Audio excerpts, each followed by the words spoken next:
Всем доброго времени суток, Асакур совместно с Лимбо с вами, и сегодня в мобильных хрониках хаоса мы покажем вам, на что способны благословленные и Тристан на максимальной прокачке. Подписывайтесь на канал, и мы начинаем.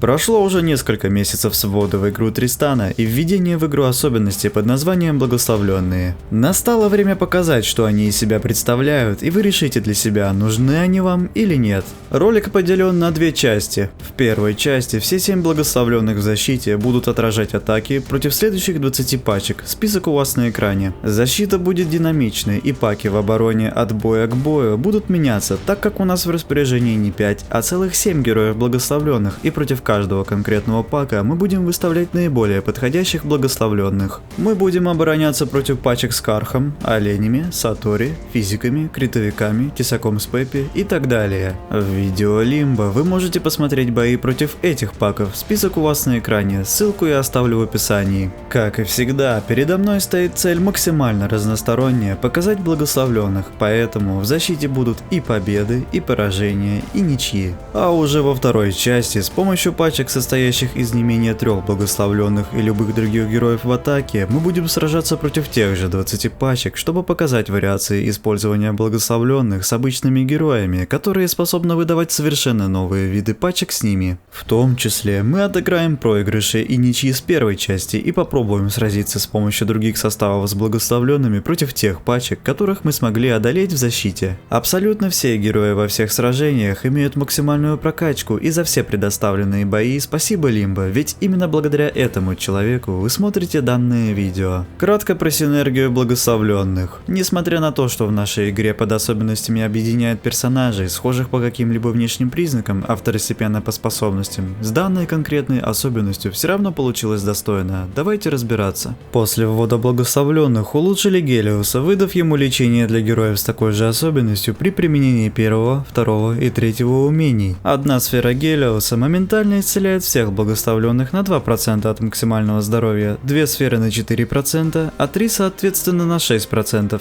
Вторая способность Гелиуса наносит на 50% больше урона за каждого присутствующего благословленного в пачке. Чем их больше, тем сильнее работает солнечный ветер. В видеоанонсе, ссылка в описании и подсказках, мы разбирали способности Тристана, но сейчас давайте сделаем это еще раз. Праведное рвение Тристана повышает физическую атаку себе и союзникам перед собой. Из благословленных перед ним становятся Лютер и Галахад, которому как раз кстати пригодится этот бонус. Третья способность Тристана наносит урон и сжигает энергию в 2, 3, 4 или 5 раз мощнее от своих базовых показателей в описании умения, в зависимости от определенного числа благословленных, находящихся в пачке вместе с ним. Благодаря этому умению в пачке с 5 благословленными один маг соперника практически лишится возможности ультовать. Последнее умение Тристана позволяет ему накапливать энергию быстрее, если перед ним выставлены один или несколько персонажей, вплоть до 4 и неважно каких. Как это работает? Чем больше героев стоят перед ним, тем больше они за любые свои действия в совокупности получат энергии, которую за счет своей способности получит и сам Тристан, что позволит ему часто ультовать. Помимо благословленных Галахада и Лютера, перед ним становится еще 7 героев. Их список у вас на экране, мы покажем вам на практике, как этим пользоваться. Сама по себе ульта Тристана не так важна, так как она практически не наносит урона. Важен именно эффект от его первого артефакта на пробив брони.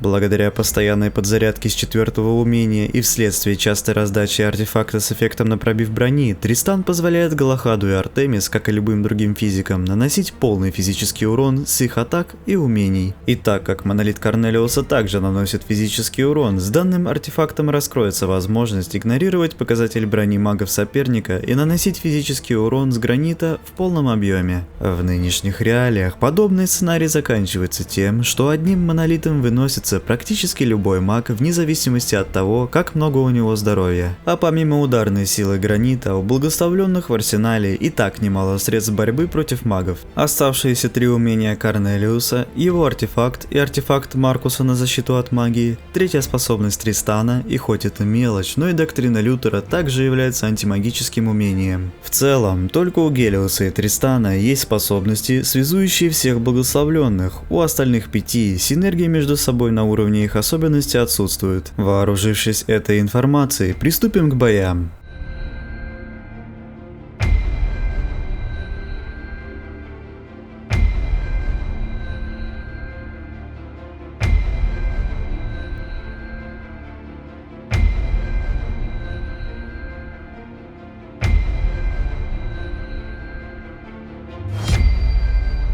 Первые два боя пройдут против пачек с Кархом. Сначала проведем сражение против вариации с Йоргеном. В качестве защиты у нас Лютер, Тристан, Маркус, Артемис и Гелиос. Тристан сжигает энергию безликому, применяет второе умение и одновременно ультует с Кархом. Маркус, Артемис и Гелиос подкидываются, но выживают. Йорген ультует, начинается перенос, и Карх снова подкидывает наших, убивая Гелиоса и Артемис. Мгновенно зарядившись, Карх ультует еще раз и добивает оставшихся.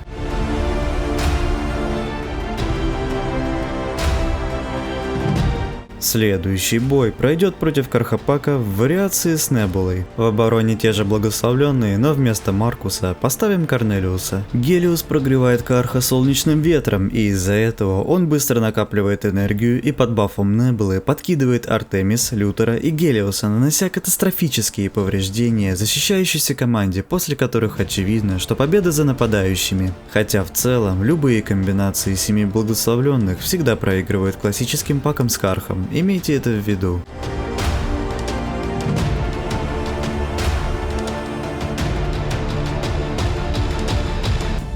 На очереди бой против оленей с Авророй, Селестой и Мартой. Это одна из самых ультимативных пачек с оленями. Посмотрим, как она поведет себя против такой пачки благословленных. Тристан сжигает энергию Ларсу, ультует, а тот отвечает своей верхней молнией.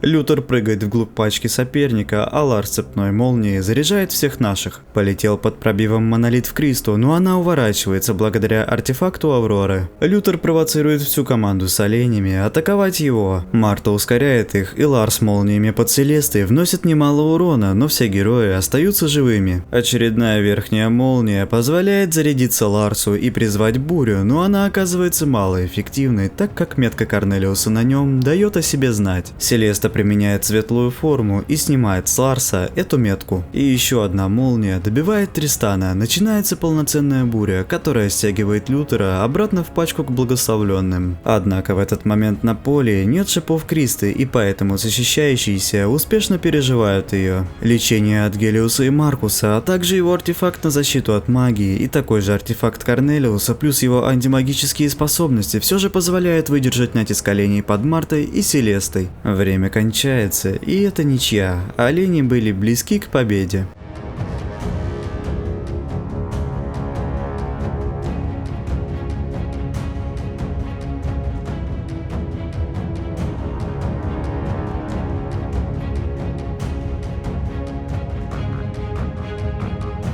Далее, благословленные сразятся против подобной пачкой с оленями, но вместо Марты будет Безликий. У нас же вместо Гелиоса теперь Галахад. В таком раскладе Лютер, Галахад, Тристан и Маркус все вместе выходят на первую линию, а Корнелиус вдалеке от них находится в безопасности. Тристан быстро копит энергию и ультует в первый раз, а также сжигает энергию Ларсу. Из-за этого бой развивается медленно, благословленные хорошо отбиваются. Полетел монолит от Корнелиуса в Кристу, но он не наносит много урона без пробива. Безликий копирует его и запускает монолит обратно. В тот же момент Лютер прыгает вглубь пачки и раздает артефакт на броню, спасая Корнелиуса от его же собственного монолита. Галахад ультой заряжает Ларса, начинается буря. Лютер принимает на себя верхнюю молнию, а Безликий откидывает его обратно в нашу пачку. Монолит Корнелиуса под пробивом убивает Кристу. Два активированных артефакта на защиту от магии позволяют перевести дыхание благословленным. Накопив энергию, Лютер снова бросается вперед, а Корнелиус гранитом добивает Селесту. Лютеру под пробивом Тристана удается забрать Ларса, и этот бой заканчивается в пользу благословленных.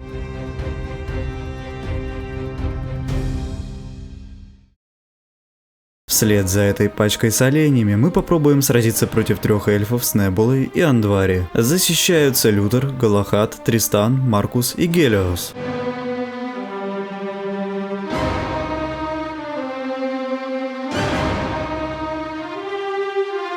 Лютер сильно проседает по здоровью и прыгает вглубь команды эльфов. Контроль темной звезды заставляет его вернуться обратно, но ульт Альванора добивает его. Темная звезда под Небулой дополнительной стрелой серьезно пробивает Тристана. Маркус святым щитом спасает его, но ненадолго. Темная звезда, откинув Галахада контролем, выдвигает Тристана на первую позицию, и тот погибает. В итоге эльфы добивают оставшихся и выигрывают этот бой.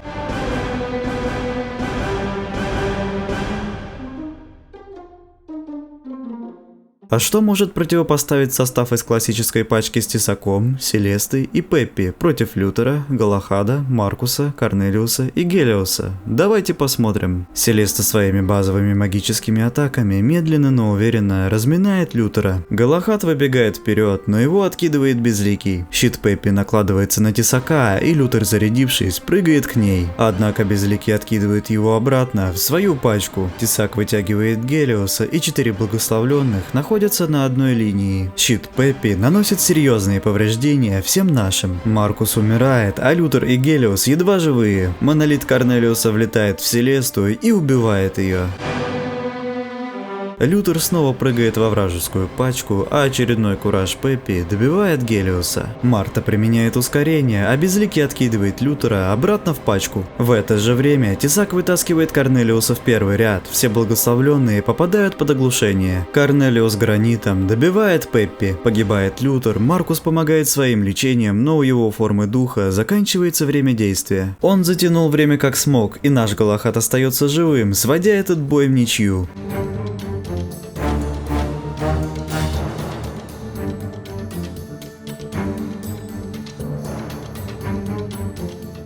Сейчас мы попробуем сразиться против пачки с Ясмин, Астаротом, Маркусом, Себастьяном и Мартой. Обороняются Лютер, Галахад, Тристан, Маркус и, конечно же, Гелиос. Ясмин разминает Лютера и быстро накапливает энергию, вгрызаясь в Гелиоса и серьезно раня его. Она сгорает со своих же критов, но воскрешается Астаротом, а ее яд добивает Гелиоса, и следующей жертвой Ясмин выбирает Тристана, который стремительно теряет все свое здоровье и тоже погибает. Добить оставшихся ей уже никто не помешает.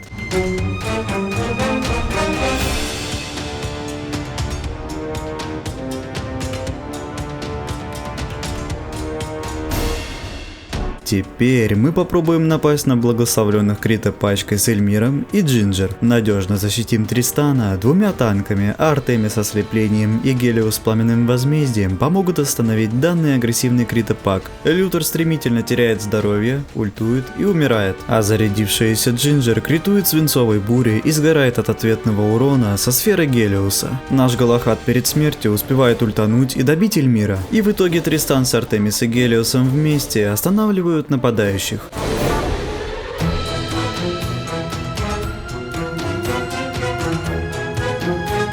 Сразимся с еще одной критопачкой с Данте, Темной Звездой и Фокс. Данная пачка достойно зарекомендовала себя в качестве атакующей, но против Гелиоса бороться критовиками заведомо проигрышный вариант, хоть не всегда. В этом бою нападающие были близки к победе. Близки.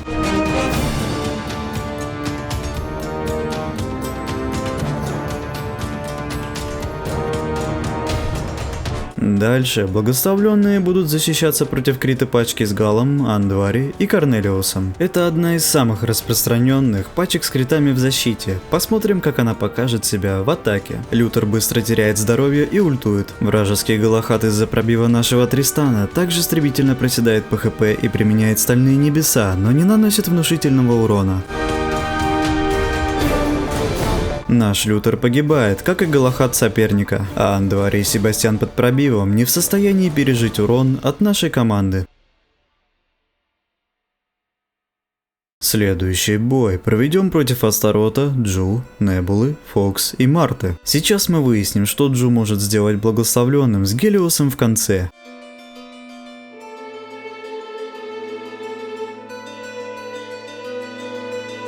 Лютер прыгает к Марте, ультует Джу, а Фокс крупным калибром откидывает Лютера обратно. Джу под пробивом начинает закидывать бумерангами Гелиоса и в конце концов добивает его.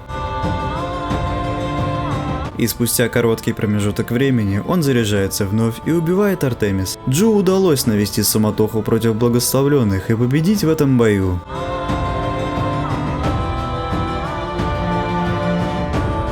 А как покажет себя классический пак с Орионом и Зири в качестве танка? В нашей команде благословленных как раз есть все необходимое против подобных магических пачек. Тристан под пробивом ощутимо разминает Зири.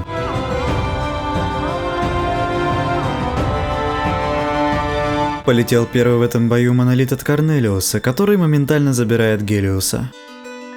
Еще один гранит залетает в Дариана, и тот мгновенно превращается в пыль.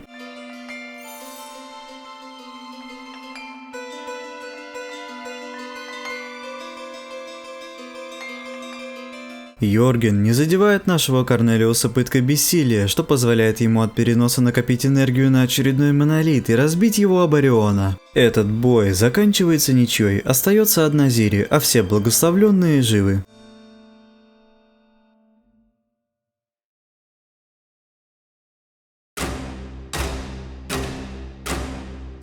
Такой же защитной пачкой мы попробуем отбить иной состав на базе Ориона с Небулой и Селестой.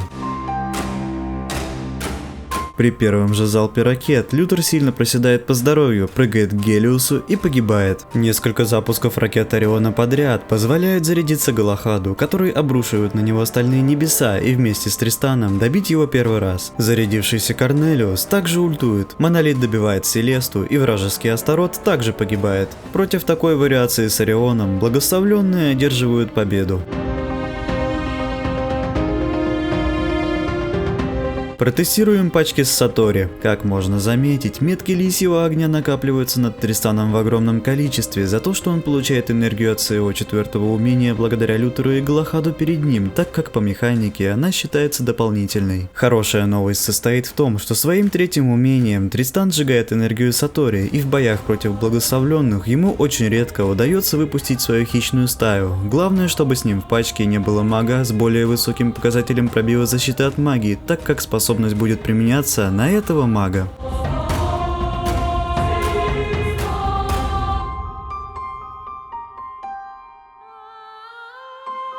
Вот уже проходит 40 секунд с начала боя, и только сейчас Сатори выпадает возможность зарядиться, но Галахад прерывает его планы. Астарот воскрешает его, сам при этом погибая, но все тщетно, так как он уже потратил всю свою энергию, так и не выпустив лисов. Падает Селеста, следом за ней сам Сатори и вся его команда.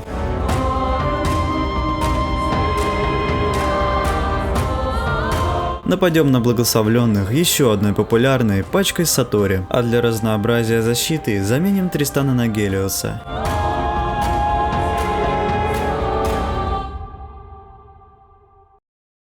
Без Селесты Лютер не так сильно страдает, но во время его прыжка Сатори под Небулой ультует, и даже нескольких меток хватает, чтобы снести ему все хп, а также конкретно ранить Галахада. Применяется еще одна хищная стая, но в этот раз защитный купол Корнелиуса практически полностью блокирует весь магический урон. Базовая магическая атака Сатори под бафом Небулы сносит оставшуюся половину здоровья Маркусу, отчего тот погибает.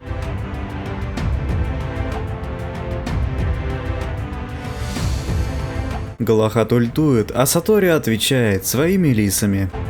Корнелиус запускает первый в этом бою монолит в Сатори, мгновенно расправляясь с ним, но его воскрешает Астарот.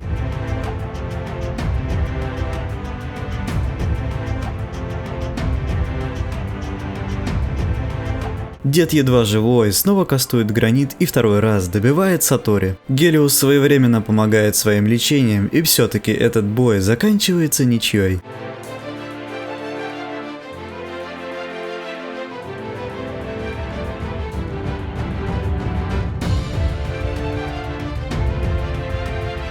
На очереди бой против Астарота, Эльмира, Небулы, Сорвиголовы и Дариана. Посмотрим, что могут противопоставить эти физики без Джета Себастьяна.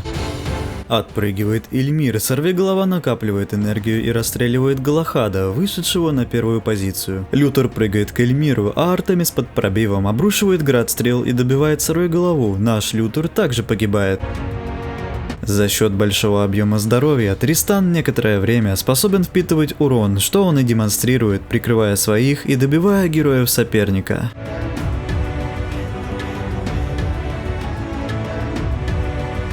Следующий бой проведем против команды с уворотчиками и персонажами с отталкивающими способностями. Андвари в такой пачке будет способен оглушить несколько героев сразу.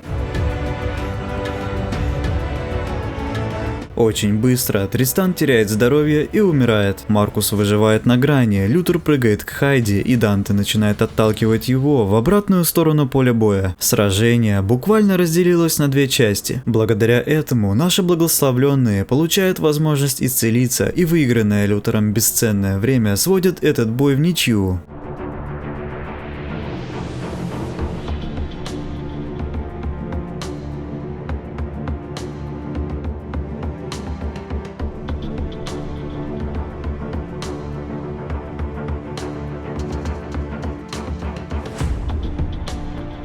Сразимся с другой интересной пачкой, которая имеет многочисленные способности контроля. Узнаем, как переживут благословленные крюк и оглушение от Тесака, Андвари, Арахны и Фокс.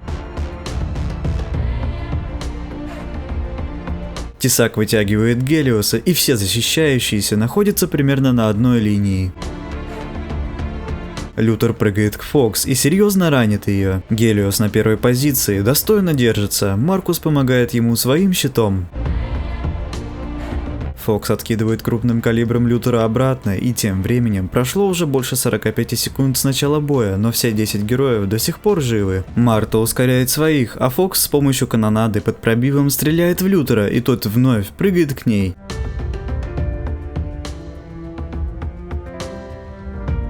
Фокс не любит, когда к ней подходят слишком близко, поэтому она снова отшвыривает его, и тем временем в этом бою первыми жертвами стал сам Лютер и Андвари.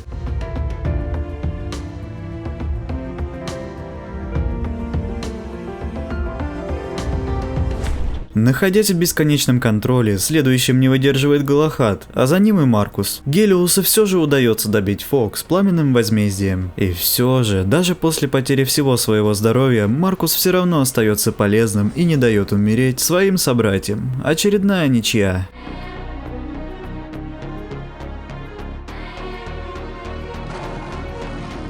Ударим благословленных пачкой с Исмаилом на первой позиции. Ему будут помогать судья, Себастьян, Йорген и Безликий. Крепкие щиты судьи позволяют Исмаилу хорошо держаться на фронтальной линии. Он принимает демоническую форму, но все равно не успевает ничего сделать в ней, и мы с легкостью одолеваем этот пак.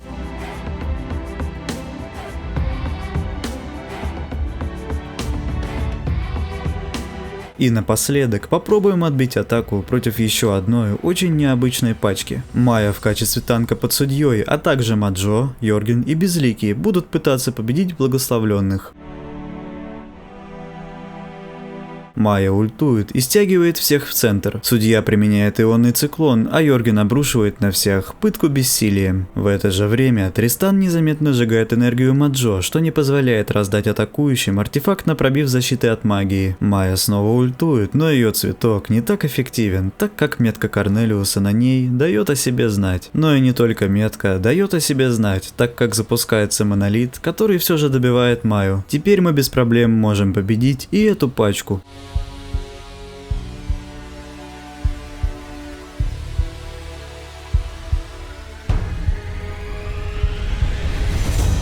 Итак, перед вами результаты боев с 7 благословленными в защите. Они победили в 9 боях, понесли поражение в 5 и аж 6 раз сыграли в ничью. Выводы сделаем к концу видео, а сейчас сразу же приступим ко второй части, в которой перед нами стоит цель с помощью 3 и более благословленных в атаке одолеть те же 20 пачек.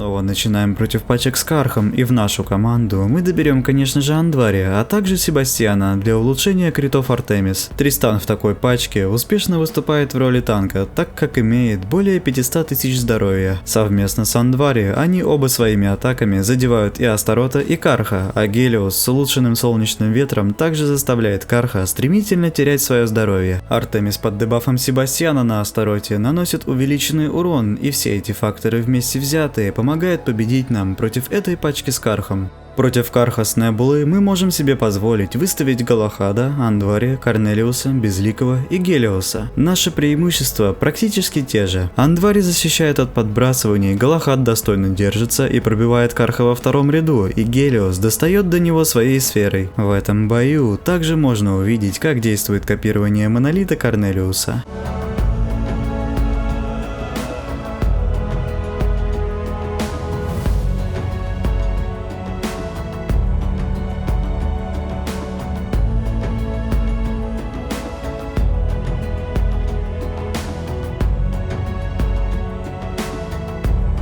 Теперь нам предстоит сразиться против оленей с Селестой, Авророй и Мартой. Обезопасим себя с помощью Маркуса и Корнелиуса. На переднюю линию возьмем, пожалуй, самого универсального танка игры Астарота, а для реализации артефакта Тристана на пробив доберем Джинджер. С помощью двух наших артефактов на защиту от магии мы успешно переживаем бурю Ларса, а гранит под пробивом без проблем добивает Кристу. И так как урона от цепной молнии Ларса не хватает, чтобы добить хоть кого-то в нашей пачке, все наши только и делают, что заряжаются, а спустя всего 1 минуту заканчивают бой в свою пользу.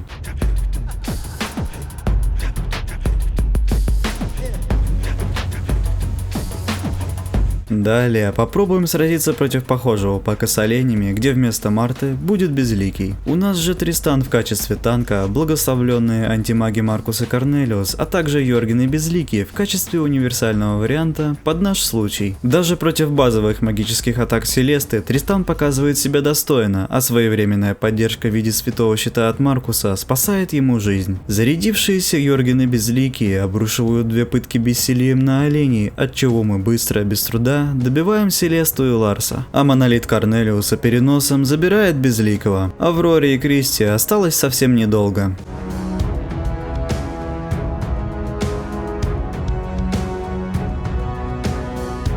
В следующем бою против 3 эльфов Андвари и Небулы мы внесем коррективы в нашу пачку и заменим Тристана и Йоргена на Галахада и Гелиуса. При откидывании контролем темной звезды нашего Галахада Маркус способен вытанковывать немало урона благодаря своему щиту.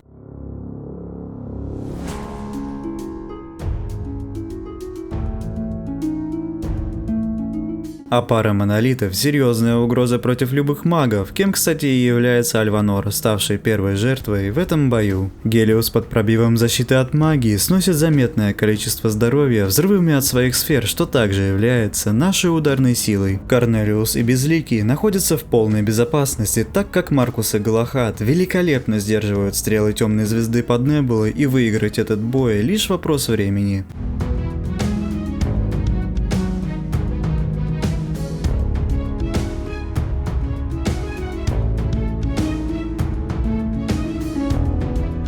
Дальше нам предстоит сразиться против пачки с Тесаком и Пеппи. Воспользуемся Ясмин, а в качестве поддержки выставим Себастьяна для критов и Маркуса для лечения и защиты от магии. Пробив Тристана отлично подойдет для нее, а Галахад с артефактом на физическую атаку только дополняет всю нашу направленность в пачке. Тесак быстро теряет здоровье, вытаскивает Себастьяна и убивает его, а Ясмин в момент вырезает Пеппи, и после этого ее уже никто не остановит.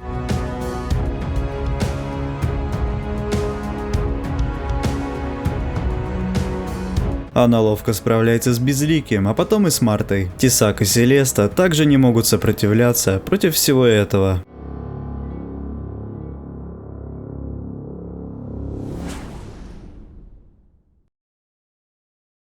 А против самой Ясмин мы сразимся с помощью 4 танков и Тристаном в конце. Суть этого пака состоит в том, что Тристан очень быстро набирает энергию от всех танков перед ним из-за 4-го умения, часто ультует, и все наши герои все это время находятся под артефактом на пробив брони и продавливают вражескую пачку. Урона Ясмин не хватает, чтобы убить Тристана за 1 танец, а ведь его влияние на этот бой действительно колоссальное, просто посмотрите.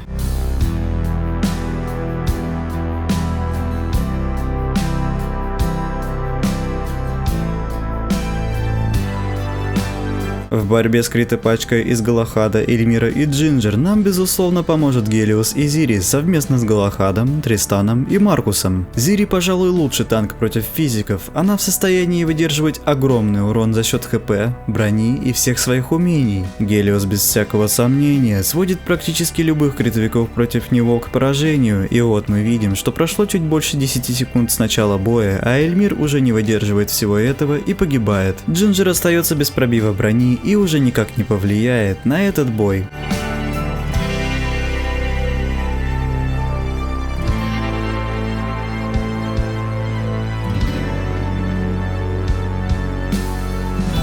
Скрестим трех благословленных, в этом случае Гелиуса, Маркуса и Лютера, с оленями против Крита Данте, Темной Звезды и Фокс. В такой пачке три героя перед Ларсом стараются прикрывать его, а Гелиос с Пламенным Возмездием останавливают нападающих критовиков как может.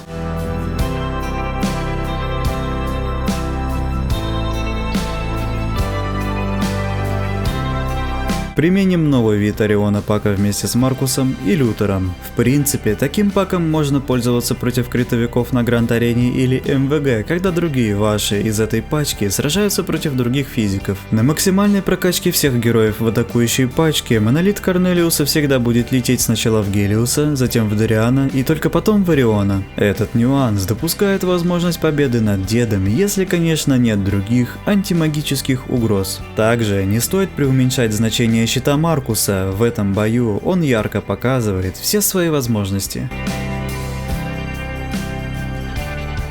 Давайте рассмотрим бой против Джу с еще одним любопытным паком из Лютера, Маркуса, Дариана, Пеппи и Гелиоса. Несмотря на то, что вампир в таком составе выстроен на третьей позиции, он все же находится близко к Гелиосу и раздает ему свою ауру, которая превосходно защищает от дальних бумерангов Джу. Когда Лютер прыгает к Фокс, сфера солнечного ветра Гелиоса перемещается туда же и ощутимо ее ранит. Также щит Пеппи на Лютере внутри вражеской пачки вносит немалое количество урона нескольким героям сразу, а 3 источника лечения позволяют всем выживать.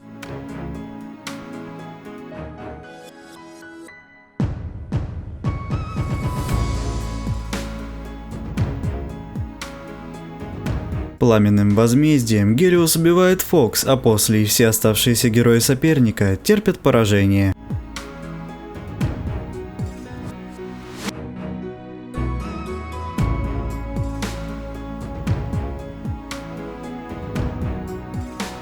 Против классической пачки с Орионом и Зири в качестве танка мы воспользуемся Лютером, Тристаном, Йоргеном, Корнелиусом и Мартой. В такую пачку танкам подойдет также хорошо Галахад или Астарот. Благодаря частой подзарядке Тристана у Корнелиуса повышается шанс попасть монолитом именно под эффектом с артефакта на пробив брони, что дарует шанс гранитам вынести любого мага с любым количеством здоровья. Йорген здесь используется для приторможения Ориона, а Марта для ускорения развития всего боя. И еще не забываем о том, что Тристан сжигает часть энергии Ориону с помощью третьего умения, от чего тот запускает ракеты чуть реже.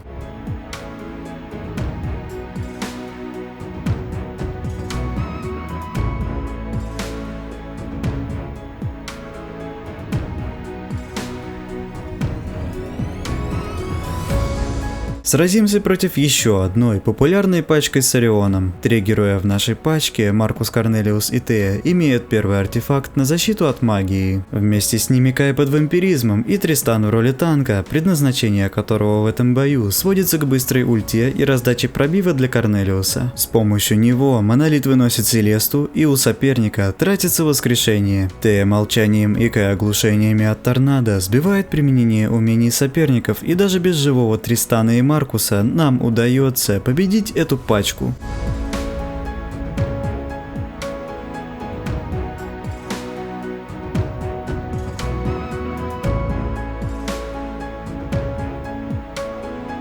Следующий бой мы проведем против пачки с Сатори с помощью Маркуса, Эльмира, Корнелиуса, Артемис и Дариана. В прошлом видео я рассказывал свое отношение к связке Корнелиуса и Эльмира. Рекомендую посмотреть, если интересуетесь антимагическими пачками. А в данном бою Сатори для нас не опасен, так как в нашей пачке нет героев, которые могли бы набирать дополнительную энергию. Эльмир, как и Тристан, раздает нашей команде артефакт на пробив брони, с помощью которого настреливает Артемис. И все же оба этих пробивника разительно отличаются по функционалу, и судить, кто эффективнее именно в связке с Корнелиусом, сложно. Тристан действительно заряжается быстрее за счет своего умения, но и Эльмир тоже по-своему быстро заряжается за счет малого количества здоровья, что не скажешь о нашем благословленном, у которого его более 500 тысяч. Но определенно точно можно отметить, что и тот, и другой пробивник просто созданы для связки с Корнелиусом.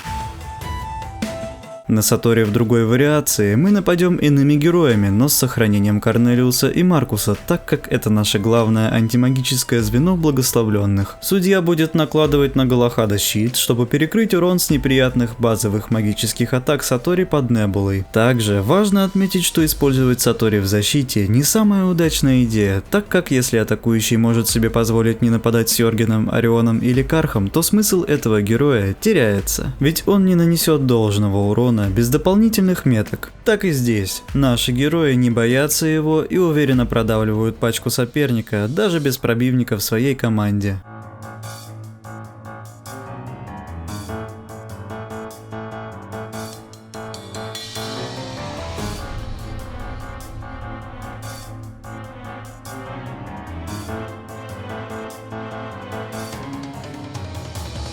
Нападая на пачку с Эльмиром и Сорвиголовой, мы возьмем свою команду Галахада, Тристана, Арахну, Данте и Артемис. С помощью Данте мы оттолкнем всех героев соперника в кучу, чтобы Арахна могла оглушать нескольких персонажей сразу. Артемис довольно больно бьет своими стрелами под пробивом Тристана, а также ослепляет физиков против нас.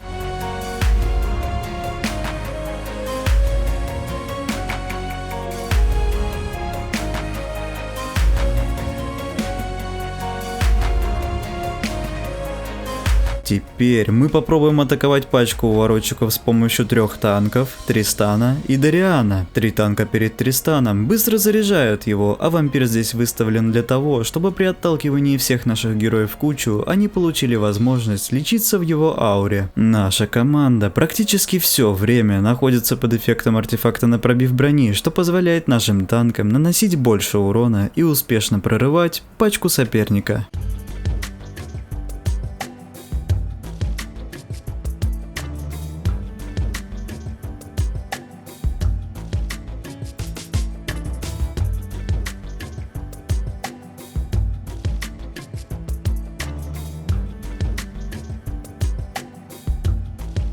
Вслед за этим боем с уворотчиками мы попробуем одолеть оглушателей. В нашей пачке Лютер, Галахад, Тристан, Андвари и Цинмао. Андвари по расположению становится позади Тристана, но его главная цель в данном бою – защищать Цинмао от крюка тесака, так как она благодаря своим способностям облегчит нам задачу быстрее продавливать не без того плотных героев соперника. Несколько артефактов на пробив брони как от нее, так и от Тристана позволяют нашему Галахаду стальными небесами наносить урон в полном объеме, а при отталкивании первым умением Цинмао для Андвари раскрывается возможность оглушать камнями нескольких героев сразу. Хоть Арахне и удается добить нашу Цинмао, все равно наша пачка успевает добить оставшихся.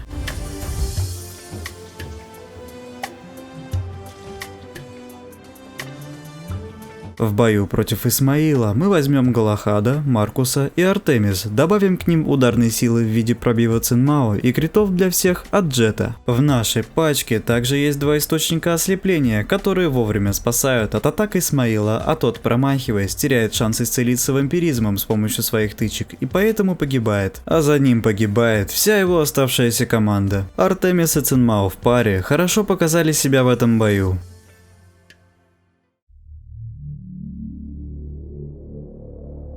И в финальном бою против Майи Судьи, Маджо, Йоргена и Безликого мы воспользуемся Лютером, Тристаном, Небулой, Астрид и Корнелиусом. Небула, раздавая шары то Тристану, то Астрид, заметно усиливает их атаки, и Майя из-за этого прожила чуть более 10 секунд в данном бою. А Корнелиус против оставшихся героев исключает шанс что-либо сделать нам с помощью их магии. И наша команда в полном порядке спокойно добивает этих героев.